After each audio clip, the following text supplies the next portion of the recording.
오늘 출애굽기 17장은 지난 시간에 이어 르비딤에서 있었던 일인데 두 가지 싸움이 있다는 사실을 보여주고 있습니다. 하나는 내부적인 싸움이고 다른 하나는 외부적인 싸움입니다. 첫 번째 문제는 지난 시간에도 보았듯이 르비딤에서 마실 물이 없었죠. 그런데 반석에서 물이 터져 나왔습니다. 이게 무슨 의미였습니까? 그 반석 위에 하나님이 서신 거죠. 예수님께서 그 반석이 되시는데 그 위를 내리쳤다는 겁니다. 그 예수님이 쪼개지시면서 반석도 쪼개졌다는 거죠. 이것이 십자가를 상징한다고 말씀을 드렸습니다. 그 예수님께서 우리를 대신해 죽으셨기 때문에 우리가 구원을 받았다는 말씀입니다. 그래서 믿음을 붙들어야 한다는 이야기였고요. 오늘 본문에는 또 한 가지 싸움이 나오는데 그것은 아말렉과의 전쟁이라는 것입니다. 이것은 영적인 싸움이고 또 마귀와의 싸움이라는 거예요. 그래서 이 영적 싸움에서 이겨야 되겠는데 앞서 말씀드린 그 내부적인 싸움에서 붙들어야 할 것은 믿음이고 외부적인 싸움에서 붙들어야 할 것은 기도라는 것입니다. 그래서 우리에게는 기도의 싸움이 있고 또 믿음의 싸움이 있다는 거죠. 그래서 내부적으로는 우리가 믿음을 지켰다는 고백을 할 수 있어야 됩니다만 두 번째로는 늘 깨어서 기도한다는 고백 또한 우리 안에서 나와야 한다는 말씀입니다. 그래서 내적으로나 외적으로 항상 승리할 수 있는 거룩한 백성이 되어야 한다는 것입니다. 그리고 오늘 말씀은 그 외부적인 싸움인데 마귀와의 싸움입니다. 오늘 본문에는 아말렉이 등장하는데 이 아말렉은 본래 어디서 나왔느냐 하면은 한마디로 에서의 손자였다는 겁니다. 창세기 36장 12절에 보시면 이렇게 말씀하거든요. 에서의 아들 엘리바스의 첫 딥나는 아말렉을 엘리바스에게 낳았으니 그러니까 당연히 아말렉은 에서의 손자죠. 그것도 그러다 보니까 이 아말렉이 에서를 많이 닮았다는 겁니다. 특별히 그의 오만한 삶의 태도를 닮았다는 거죠. 그리고 할아버지는 사냥하는 자였지만 그 손자는 약탈자였다는 거예요. 그래서 하나님께서 주신 은혜에 머물지 않고 자꾸 남의 것을 빼앗으려고 했다는 겁니다. 그래서 그 아말렉의 별명은 사막의 늑대였습니다. 곧 이 아말렉은 크게 보면 에서의 일파죠. 그런데 특징은 폭력적입니다. 그리고 그들은 상대방의 약점만 노리면서 공격하는 그런 비열한 자들이었다는 거예요. 그래서 마귀의 상징하면 언제나 아말렉이 등장하는 겁니다. 그리고 이 아말렉의 속성에 대해서 신명기 25장 18절에는 이렇게 이야기합니다. 곧 그들이 너를 길에서 만나 내가 피곤할 때에 내 뒤에 떨어진 약한 자들을 쳤고 하나님을 두려워하지 아니하였느니라. 그러니까 크리스찬이 피곤할 때 우리는 마귀의 밥이 되고 또 아말렉이 우리를 공격한다는 거죠. 그리고 이들의 특징은 항상 약한 자들을 공격하기 때문에 우리가 그 약자의 짐을 함께 감당해 주어야 한다는 것입니다. 요한복음 8장 44절을 보시면 마귀의 특징이 두 가지로 나옵니다. 하나는 거짓말쟁이고 또 죽이는 자라고 하세요. 곧 마귀는 우리를 계속해서 속이고 또 죽이려는 속성을 가지고 있다는 거죠. 그래서 사울 왕 때에 하나님께서 아말렉을 진멸하라고 하셨지 않습니까? 그때 아말렉을 쳤으면 그 후로는 문제가 없었을 텐데 괜히 놔두었다가 나중에 사울 왕이 아말렉 사람들에게 죽게 되었다는 겁니다. 또 에스더와 유대 민족을 말살하려고 했던 하만이라는 사람도 성경에 보시면 아각 사람이라고 되어 있는데 그게 결국 아말렉의 후예라는 거예요. 그래서 언제나 하나님의 백성들을 대적하고 그 백성을 공격하는 무리들은 아말렉이라는 거죠. 그리고 그들이 바로 마귀라는 겁니다. 그래서 우리가 언제나 이런 사탄 마귀와의 영적 싸움에서 이겨야 한다는 이야기예요. 그런데 크리스찬 중에서도 이런 아말렉적 요소를 가진 사람들이 있습니다. 약간 마귀 같은 캐릭터를 지닌 사람들인데 대표적인 인물이 다윗의 아들 압살롬입니다. 사무엘하 15장 6절에 보시면 이렇게 말씀하세요. 압살롬의 행함이 이와 같아서 이스라엘 사람의 마음을 압살롬이 훔치니라 그렇게 이야기합니다. 다시 말해 백성들한테 잘해주는 척하면서 그들의 마음을 훔쳤다는 거죠. 이런 사람들의 특징이 무엇입니까?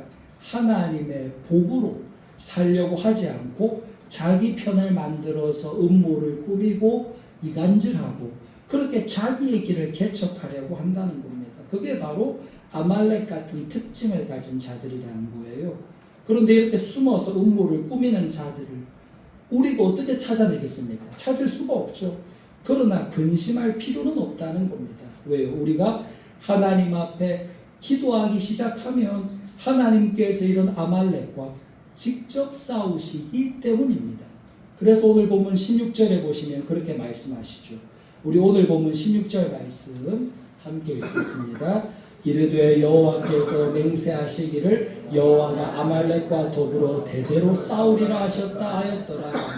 그래서 하나님께서 역사하시면 우리가 그 모든 사탄의 유혹과 죄에서 자유로울 수 있다는 겁니다.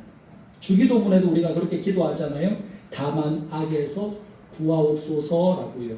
그래서 하나님을 잘 믿고 섬기면 주께서 우리를 모든 죄에서 건져주시고 또 보호해 주신다는 말씀입니다. 그래서 기도가 중요한 것인데 오늘 말씀의 핵심도 그렇죠. 한번 따라해 보실까요? 기도하면 살고 기도하지 않으면 죽는다. 그게 핵심입니다. 기도의 능력을 말하고 있는데 한 4가지 정도를 오늘 우리가 함께 살펴보고자 합니다. 먼저 첫 번째는 모든 싸움의 성패가 기도에 달려있다는 거죠. 그래서 모세가 손을 들면 누가 이겼어요? 이스라엘이 이기고 손을 내리면 이스라엘이 졌다는 겁니다. 곧 기도하면 이기고 기도하지 않았을 때는 그들이 졌다는 거죠. 그런데 여러분 그 옛날에는 이기고 지는 것이 바로 죽고 사는 문제였다는 거예요. 그래서 기도하면 살고 기도하지 않으면 죽는다는 거죠. 우리 11절 말씀 함께 읽겠습니다. 모세가 손을 들면 이스라엘이 이기고 손을 내리면 아말렉이 이기더니 이 말씀을 보면서 누군가는 그렇게 말할 수도 있죠. 아니 뭐 손을 들면 손을 드는 거지 그게 무슨 기도냐 너무 비약적이다 그렇게 말할 수도 있습니다만 이게 근거가 있다는 거예요. 시편 28편 2절에 보시면 그렇게 말씀합니다. 내가 주의 지성소를 향하여 나의 손을 들고 주께 부르짖을 때에 나의 간구하는 소리를 들으소서. 곧 손을 들고 부르짖는다는 것이 이스라엘 백성들에게는 기도한다는 뜻이었다는 거죠. 우리 한국 사람들은 기도한다고 할 때 어떻게 합니까?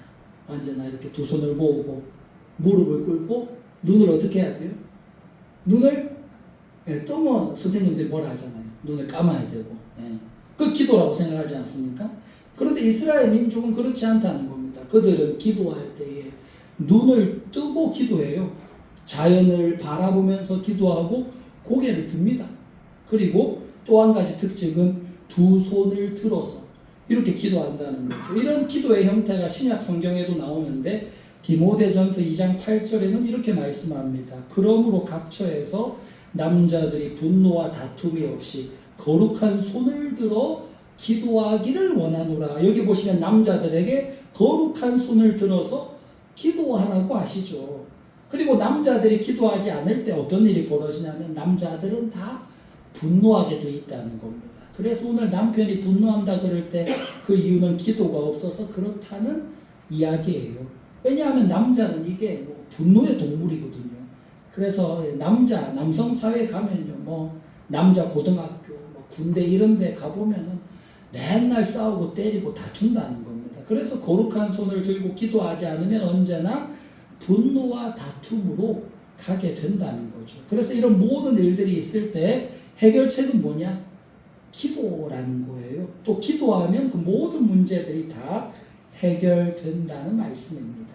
에스겔서 47장 그리고 요한계시록 22장에도 보시면 생명수 강이 흐른다고 하시죠. 그래서 우리 믿는 성도들의 삶에는 그런 흐름이 중요하고 또 은혜의 흐름이 우리 가운데 있어야 한다는 겁니다. 그런데 그런 흐름을 무엇이 결정하는지 아십니까?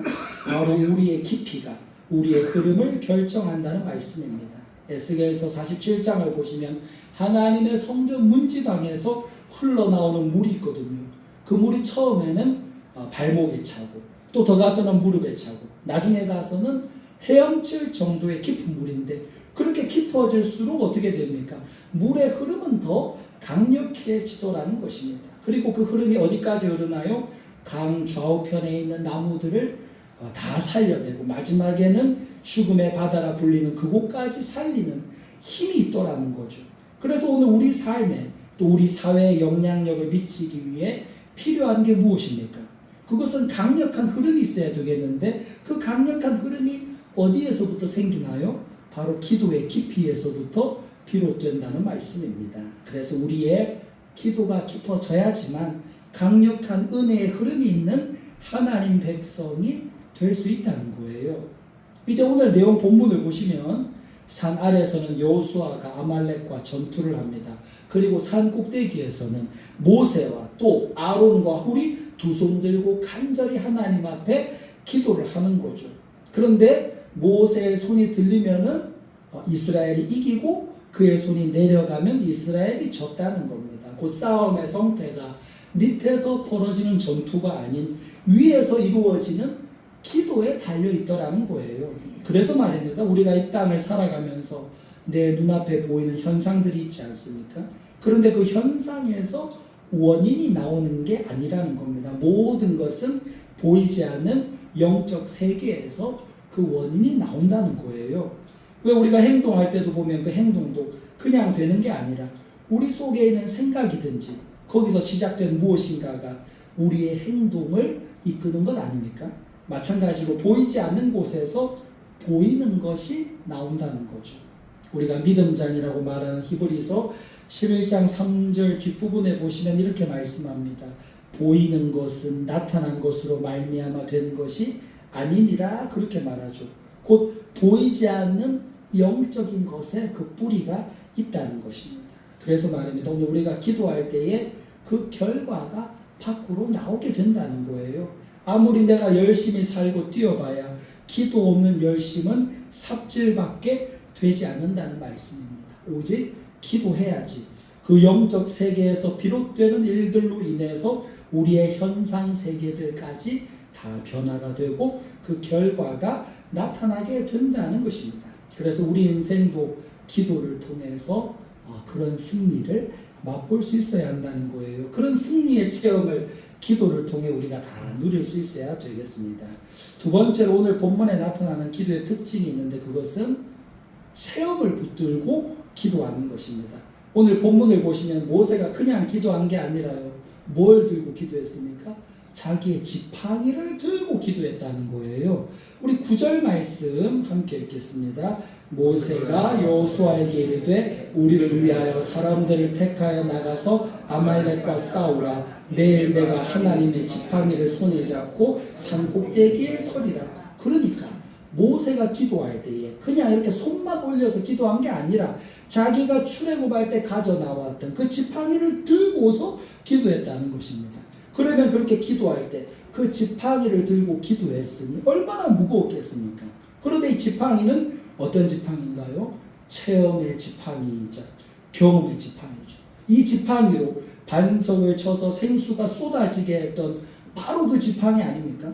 바로 그 체험의 지팡이를 들고 기도하라는 것입니다. 그럴 때에 아말렉을 물리칠 수 있다는 거예요. 오늘 우리 인생에도 사실은 기도의 체험들이 다 있지 않습니까? 그럴 때 그 체험을 다시 붙들고 기도해야 한다는 것입니다. 절대로 될 수 없을 것 같았던 기도 제목들이 응답되었을 때에 그 경험은 거기서 끝나는 게 아니라 우리가 두고 기도하면서 다시 내 기억 속에 되살릴 수 있는 귀중한 체험이거든요.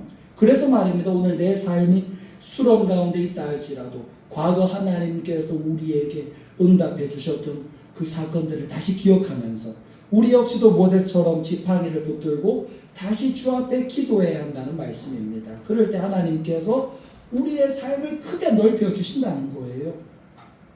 그리고 왜 생물학에도 보면 그런 말 있잖아요. 용불용설이라고요.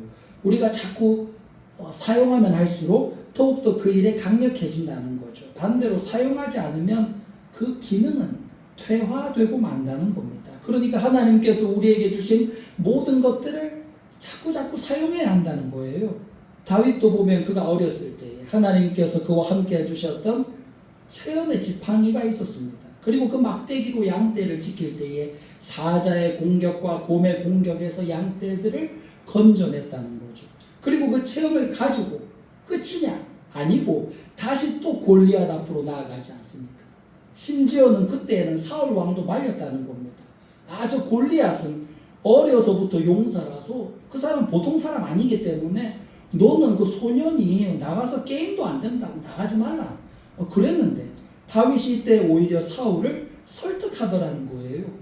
사무엘상 17장 36절을 보시면 그렇게 고백합니다. 주의 종이 사자와 곰도 쳤은즉 살아계시는 하나님의 군대를 모욕한 이 할례받지 않은 블레셋 사람이니까 그가 그 짐승의 하나와 같이 되리이다. 아멘. 이게 무슨 말입니까? 자기 체험의 지팡이를 들고 전장으로 나가겠다는 것입니다. 그리고 실제로 나가서 골리앗을 물리쳤다는 거죠. 그러므로 오늘 하나님께서 우리 각자에게 주신 체험들이 있지 않습니까? 그 체험들을 자꾸 기도할 때에 다시 사용해야 한다는 겁니다. 그래서 그것을 사용하면 사용할수록 더 넓어지고 더 강력해지는 하나님의 종이 될 수 있다는 거예요. 왜 우리가 한 해를 마무리할 때쯤 되면 그런 말들 많이 하잖아요. 이제는 좀 그만했으면 좋겠다. 내려놓기를 원한다. 짐이 무겁다 그런 말을 하는데 여러분 성경을 우리가 제대로 이해해야 됩니다. 왜 사람들이 종종 말하는 그 내려놓음이라는 말은요. 하나님 앞에 자기 자신의 고집과 자아를 내려놓으라는 말이지 하나님의 일을 내려놓으라는 뜻은 아닙니다. 그러면 우리가 믿는 자의 삶을 산다고 할 때 어떻게 해야 되겠습니까? 그 믿음의 사람의 특징은요. 자기 체험의 지팡이를 가지고 더 큰 시험 또 더 큰 도전 앞에 부딪혀야 한다는 거예요. 그럴 때에 사자와 곰을 물리쳤던 다윗이 골리앗까지도 물리치는 것처럼 대승리를 거두게 된다는 말씀입니다. 그래서 오늘 우리가 가진 그 신앙의 체험들이 너무나 귀중한 우리들의 영적 재산이라는 거예요. 다시 말해 체험을 가지고 있는 사람들이 그 체험 가지고 앞에 있는 문제들에 계속 부딪혀야 한다는 거죠. 곧 더 큰 싸움으로 나아가야 한다는 것입니다. 그럴 때 우리가 하나님 앞에 크게 쓰임 받는다는 거예요. 왜 달란트 비유도 그렇지 않습니까? 거기에 2달란트, 5달란트 받은 사람들의 특징이 무엇입니까? 그것으로 장사라고 했더니 그들이 자기들의 가진 달란트를 잘 사용해서 각각 2배씩을 남겼다는 겁니다. 그래서 마태복음 25장 29절에 보시면 그렇게 말씀하시죠. 무릇 있는 자는 받아 풍족하게 되고 없는 자는 그 있는 것까지 빼앗기리라. 다시 말해 영적인 세계에서도 부익부 빈익빈의 원리가 그대로 이루어지게 되더라는 것입니다. 그러므로 우리가 하나님 앞에 받은 바 은총과 능력 그리고 체험을 사용해서 더 큰 도전 앞에 나아갈 수 있는 믿음의 성도님들 되시기를 바라고요. 마지막 3번째는 기도할 때 동력자들과 함께 기도하라는 것입니다. 혼자 기도하지 말고 같이 기도하라는 말씀이죠. 우리 12절 말씀을 함께 읽겠습니다. 모세의 팔이 피곤함에 그들이 돌을 가져다가 모세 아래에 놓아 그가 그 위에 앉게 하고 아론과 홀이 한 사람은 이쪽에서 한 사람은 저쪽에서 모세의 손을 붙들어 올렸더니 그 손이 해가 지도록 내려오지 아니한지라. 여기 보시면 3사람이 함께 기도하는데 다들 나이가 많습니다. 일단 모세가 나이 80세이지 않습니까? 그리고 아론은 모세보다 형이니까 한 83세 정도 되었던 것 같고요. 또 훌이라는 사람은 유대 전통 미드라시에 보면은 미리암의 남편이었다는 이야기가 있습니다. 그게 확실하진 않지만 여튼 그렇다고 본다면 홀도 나이가 한 85세쯤은 되었을 거라는 거죠. 그러니까 어떻습니까? 지금 80대 할아버지 3명이서 기도한 겁니다. 이들이 모여서 함께 기도할 때에 해가 지도록 모세의 손이 내려오지 않았다는 거죠. 여러분 아시다시피 기도는 피곤한 일입니다. 그래서 기도를 영적 씨름이라 하지 않습니까? 그래서 여러분 교회가 되고 나라가 되려면 연세 드신 분들이 기도하는 자리를 지키고 그 자리를 떠나서는 안 된다는 말씀입니다. 요즘에는 기도의 자리에 연세 드신 분들이 많이 없는 것 같아요. 그러나 세월이 갈수록 더더욱 우리가 기도해야 한다는 것입니다. 또 서로 힘들면 서로가 서로를 붙들어 주면서 함께 기도해야죠. 그게 진정한 믿음의 능력인데 그 피곤한 기도의 사명을 우리가 함께 해야 한다는 겁니다. 그래서 오늘 모세는 기도의 동력자들이 있었다는 사실이에요. 그들이 옆에서 한 손씩을 붙들어 주니까 모세가 계속 기도할 수 있었다는 거죠. 그래서 여러분, 내가 홀로 기도하다가 지쳤습니까? 그럴 때 옆에서 함께 기도를 도우면 그것이 정말로 큰 힘이 될 수 있다는 거예요. 그런데 문제는 뭐냐면 내가 기도할 때 손을 붙들어 줄 사람이 필요한데 오히려 그 반대로 내가 기도할 때 내 손에 매달리는 사람도 있다는 겁니다. 그리고 기도할 때도 사실은 다양성이 필요하거든요. 무슨 말이냐면 어떤 교회는 가면은 기도할 때 조용히 기도하라고 가르치는 교회가 있고 또 어떤 교회는 통성으로 뜨겁게 기도해야 한다고 가르치는 교회도 있다는 겁니다. 그러면 이런 기도의 차이는 뭐가 다른 겁니까? 제가 볼 때는 그렇습니다. 조용히 기도할 수 있는 사람은 어떤 면에서 삶이 유복한 사람이라는 거죠. 다시 말해 살만 하니까 조용조용 기도해도 되는 상태라는 겁니다. 반면에 진짜 힘들고 어렵고 낙심되고 큰 시험 가운데 있는 사람은요, 그냥 소리 지르고 악을 쓰면서 기도할 수밖에 없다는 거예요. 그래서 어떤 사람이 그렇게 소리 지르면서 기도하는데 또 어떤 사람은 옆에서 소리 좀 지르지 말라고 한다면은 그게 사실은 상대방을 전혀 이해하지 못하는 것 아닙니까? 그 사람은 지금 너무 힘들어서 그렇게 기도하고 있는 건데 그 사람의 기도가 시끄러워서 나한테 방해가 된다 그렇게 이야기하고 있잖아요. 이거는 좀 더 내 마음을 넓힐 일이라는 겁니다. 그래서 만약에 누가 너무 시끄럽게 기도하고 그러면요, 조금 자리를 옮겨서 그 사람과 멀리 떨어지든지 아니면 내가 기도 소리를 좀 더 높여서 기도하면 된다는 거죠. 그러면 더 이상 방해가 되지 않는다는 거예요. 그러니까 무슨 말입니까? 다른 사람 기도할 때 거기 매달리지 말고 오히려 그 기도를 도와주는 사람이 되라는 거죠. 그래서 말입니다. 오늘 우리 삶에 다시 부흥의 역사가 일어나길 원하시나요? 그러면은 모일 때마다 한 3분 정도 함께 기도하시길 바랍니다. 그냥 모이면 기도부터 하는 겁니다. 그래서 교회의 모든 모임은 이런 기도가 항상 시작부터 있는 그런 모임들이 되어야 한다는 거예요. 그리고 모세가 80대에 기도했듯이 우리도 80대에 계신 분들 기도하셔야 된다는 겁니다. 세대에 관계없이 60대도 기도하고 70대도 기도하고 80대도 기도하고 그래서 계속 그 기도의 합주가 우리 삶에서 끊어지지 말아야 한다는 거죠. 그래서 이런 기도의 모임들이 우리 가운데 더욱더 활발해질 때 우리가 영적으로 새로워지고 주님의 사역을 감당할 수 있는 능력의 사람들이 될 수 있다는 거예요. 그러므로 오늘 우리 성원교회에 속한 모든 성도님들이 이렇게 모세와 또 아론과 홀처럼 멋진 기도의 팀들을 만들어서 서로 기도를 돕고 협력할 수 있는 그런 아름다운 기도의 모습, 승리의 모습이 있기를 소망합니다. 그래서 날마다 모이면 기도하고 또 기도할 때에 주께서 우리를 새롭게 하시고 우리를 부흥케 하실 것입니다. 그러므로 우리 시간 함께 기도하실 때 주님, 우리의 기도가 날마다 우리 안에서 불타오르기를 원합니다. 기도로 우리 안에 영적 은혜의 흐름이 있게 하시고 또 우리에게 주셨던 기도 응답의 체험들을 기억하면서 더 뜨겁게 기도하게 하시며 또한 서로가 서로를 기도로 돕는 역사가 풍성하여 우리 믿음의 공동체가 날마다 기도의 동력을 이룰 수 있게 해달라고 우리 주의 3차 하시고 통성으로 기도하겠습니다.